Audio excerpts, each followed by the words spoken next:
Well, this is one of the projects at Kais International. Apart from the school project, we also are coming up with a chicken project. As you can see, this one is a original kienyeji, or in other words, the local breed.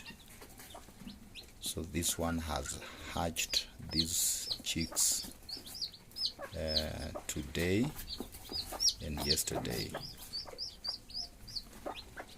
So we intend to maximize productivity in this sector to be able to support the school project and etc. So welcome.